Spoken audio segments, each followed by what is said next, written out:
একেবারে অস্থির হয়ে গেছি এসব ঘুমটা দিয়ে থাকতে থাকতে। বাবা খুব সুন্দর করে সাজিয়েছে, যেমনি সুন্দর আমার বর, উঁচা লম্বা, কিন্তু কালো। কালো বলে আমার মনটা অনেক খারাপ। সবকিছুই ঠিক ছিল, এই কালোটা মেনে নিতে পারছি না। যাকে সবার কপালে তো সবকিছু একসাথে জুটে না।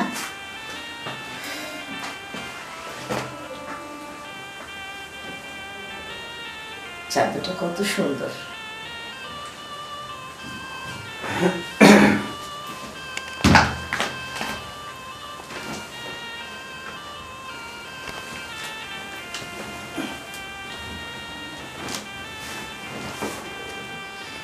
কি ওইদিকে ঘুরে আসো কেন? আমার চাঁদ মুখটা আমি দেখবো না? বাহ মাশাআল্লাহ, একেবারে চাঁদের মতন দেখতে আমার ঘরে। ঠিক এরকমটাই চেয়েছিলাম আমার জীবনে আসুক, এরকম একটা সুখ, এরকম একজন স্ত্রী। তুমি খুশি হওনি? খুব খুশি হয়েছি। আপনি তো দেখতে খুব সুন্দর, যেমন উঁচু তেমন লম্বা, অনেক হ্যান্ডসাম আপনি। এটা তোমার মনের কথা কিনা জানি না, কিন্তু আমার চেয়ে ভালো পুরুষ আছে। যাই হোক যাই হোক, আমি খুশি হয়েছি। এত প্রশংসা শুনে তোমার মুখ দিয়ে খুব ভালো লাগলো। আচ্ছা ওই এখন যে তোমার কাছে আমি আসছি, হ্যাঁ, তোমার কেমন লাগছে বলো? খুব আনন্দ লাগছে। আমার খুব ভালো লাগছে। তাহলে কি দেরি করে লাভ নাই? আপনি ওকে একটা কথা বলেন তো, আপনি যে এত বয়স করে বিয়ে করলেন, আপনার কি কিছু মানে শরীরের চাহিদা আছে, শারীরিক চাহিদা? সব পুলিশেরই থাকে। না, আমি যতদূর জানি বেশি বয়স হয়ে গেলে খুব বেশি একটা শারীরিক চাহিদা থাকে না। মানে ওই যে গোপন অঙ্গ দাঁড়ায় না, পুতিয়ে থাকে, দেওয়ার আগে পড়ে যায়, এসব হয় আর কি। না, এরকম কিছু কখনো আমি ফিল করিনি। বয়স আমার হয়েছে, এটা সঠিক বয়স হয়েছে। দেশের বাইরে ছিলাম, বিয়েটা করা হয়নি।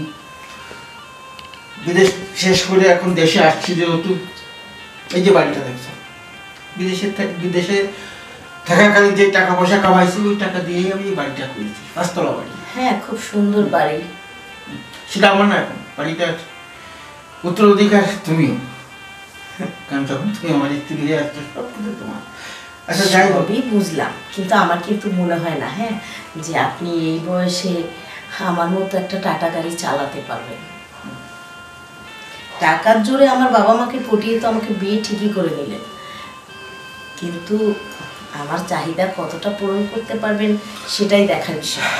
টাটা গাড়ির কথা বললে না, টাটা গাড়িটাতে কিন্তু যখন ফার্স্ট গিয়ারটা মারে না, এরকম একটা ফাল দেয়।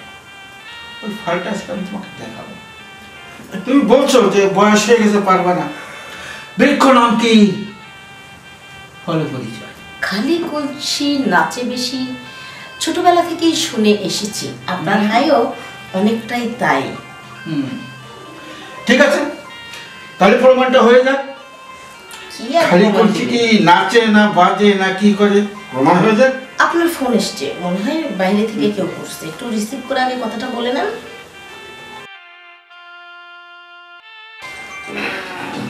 বাসর রাতে ফোন করবো। বাসর রাতে ফোন দেওয়ার সময় পেল না। হ্যালো, আরে তুই কেন ডিস্টার্বটা করছিস বলতো?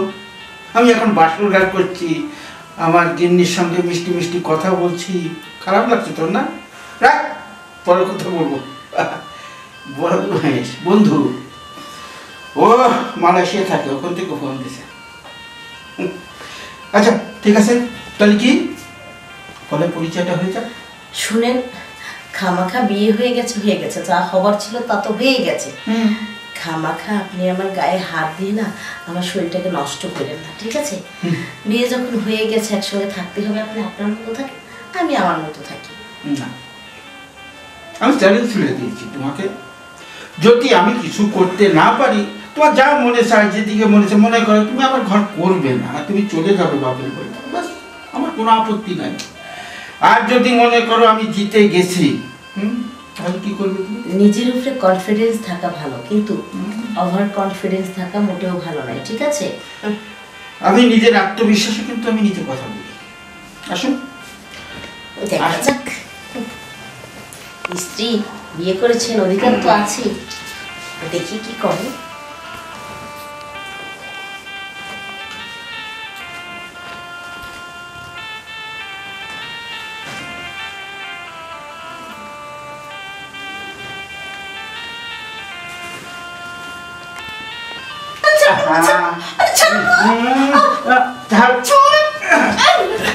ওরে বাবা রে, এই বুড়োটা আমাকে রাখার জন্য কি করেছে, কি একটা দিয়েছে রে।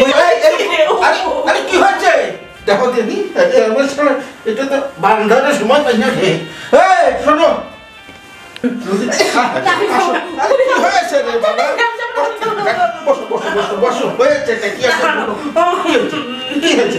বাবার বাড়ি চলে যাবো, আমি এখানে থাকবো না। আচ্ছা হয়েছে বলবে তো আমাকে।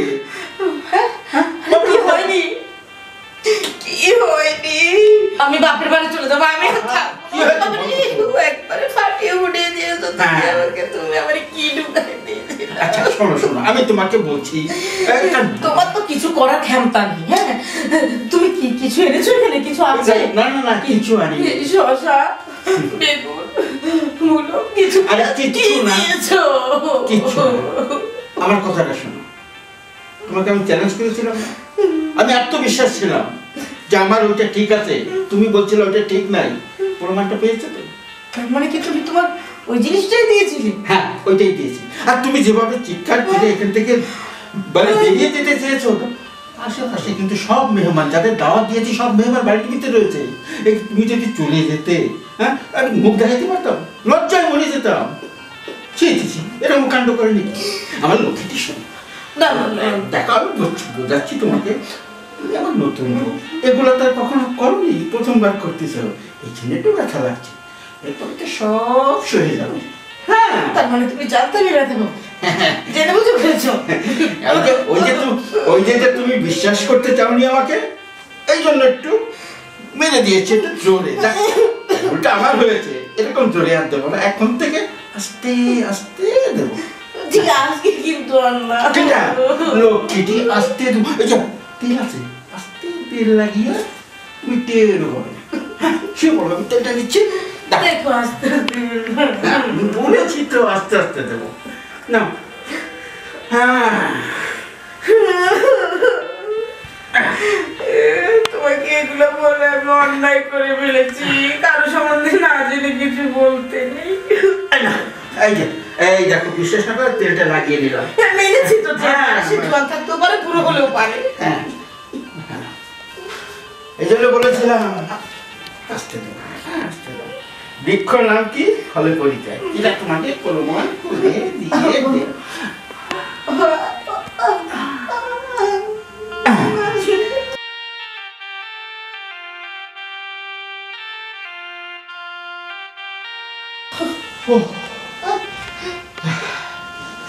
দে।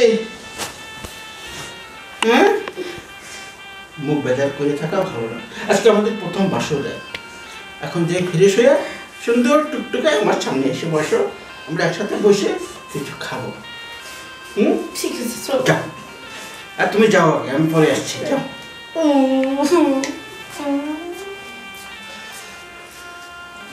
কি বুঝলেন? বিশ্বাস করাই শাসি, বিশ্বাস করবে না। আমার নাকি ন্যালবেলি হয়ে গেছে, ধাক্কাটা দেখেছেন? একবার ধাক্কার চোটে আমার বাথরুম হয়ে গেছে। যাক আপনারা ঘুমিয়ে পড়ুন, আমাদের ঘুমানোর সময় হয়ে গেছে।